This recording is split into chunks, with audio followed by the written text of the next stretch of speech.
पर आए। घर की लड़ाइयाँ कितनी भी हो, लेकिन ये भी सच है कि किसी पर कोई आपत्ति हो तो अपना ही परिवार साथ देता है। भैया, मेरे पीछे पुलिस लगी है, प्लीज मुझे बचा लो। रवि और राज दो भाई, लेकिन दोनों में कभी नहीं पटी। अरे क्या हुआ छोटे, क्या कर दिया तूने? अरे कुछ नहीं भैया, मेरा दोस्त है ना राजू, वो मुझे लेकर बैंक गया था। मुझे नहीं पता भैया कि वो वहाँ बैंक लूटने जा रहा है। मैं उसके साथ बैंक में घुसते ही सीसीटीवी कैमरे में दिख गया हूँ। अब पुलिस मुझे ढूंढ रही है भैया, मुझे बचा लो। राज कुछ सोचता है, फिर कहता है, ओके, तुम यहीं रुको, मेरा एक दोस्त पुलिस में है, मैं बात करता हूँ। तभी वहां रवि की बीवी राज की बीवी के साथ आ जाती है। तुम लोगों के घर जब तक पुलिस का आना जाना है, बच्चों को यहीं छोड़ दो, उन पर असर ठीक नहीं पड़ेगा। तभी वहां पुलिस आ जाती है। चलो चलो, कौन है रवि, थाने चलो। मैंने कुछ नहीं किया, मुझे कुछ नहीं पता। अरे वो तो पुलिस स्टेशन चलकर ही पता चलेगा कि कुछ पता है कि नहीं, चलो। कहानी का फ्लैशबैक। भैया, मुझे मेरे मकान में हक चाहिए ही चाहिए। अरे लेकिन छोटे, अभी मेरे बच्चों पर काफ़ी खर्चा है, तेरी भाभी की भी तबीयत ठीक नहीं रहती, बजट बिल्कुल नहीं है कि मैं अलग होकर रहूं। देख लो भैया, 1 महीना है तुम्हारे पास, जल्दी से घर खाली कर दो।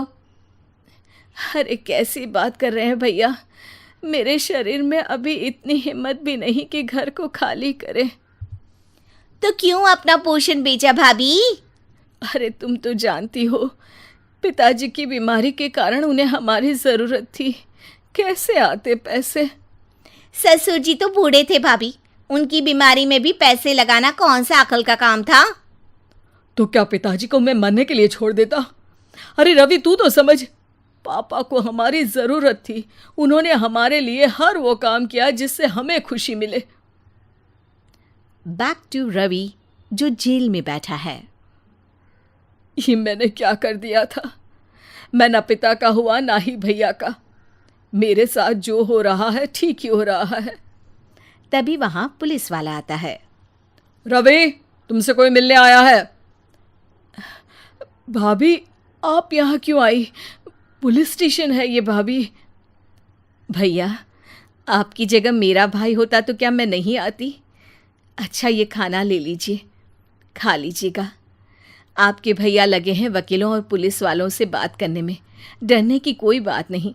जब आपने गुनाह किया ही नहीं तो सज़ा भी नहीं मिलेगी।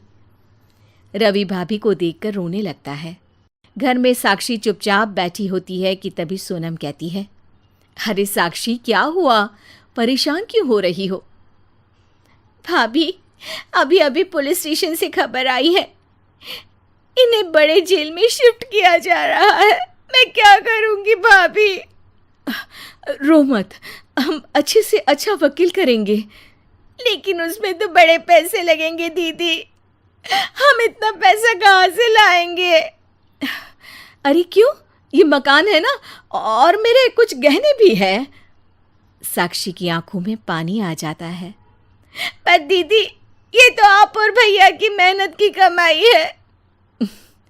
पापा के बाद भी तो हम लोगों का सब खत्म हो गया था। पापा को तो बचा नहीं पाए, लेकिन भैया को ज़रूर बचा लेंगे, और भगवान चाहेंगे ना तो दोनों भाई मिलकर इससे भी बड़ा मकान खड़ा कर लेंगे। साक्षी। थोड़ी देर में राज वहाँ आता है। सोनम सही कह रही है साक्षी, पैसों की कमी के कारण किसी भी बेगुनाह को सज़ा नहीं मिलती। राज एक अच्छा सा वकील करता है। सोनम और साक्षी बचाए पैसे और अपने गहनों को बेचकर रवि का केस लड़ते हैं और जल्द ही रवि जेल से बाहर आ जाता है। रवि राज को गले लगाकर कहता है, भैया मुझे माफ़ कर दो, मुझे साक्षी ने सब कुछ बताया है। भैया, आपने मुझ पर विश्वास किया, मेरे लिए दिन रात मेहनत की, भाभी ने अपने गहने तक बेच दिए। भैया, आपने तो पापा के लिए भी पैसे नहीं देखे, लेकिन मैं बहुत ही सेल्फिश निकला। भैया, एक आखिरी बार मुझे माफ़ कर दो, मैं शर्मिंदा हूँ। अरे भाई, अपने तो अपने ही होते हैं, पापा ने हमारे लिए क्या नहीं किया ये तुम्हें बताने की ज़रूरत नहीं है मुझे। और फिर तू तो मेरा भाई है, पैसे से बढ़कर रिश्ते होते हैं भाई।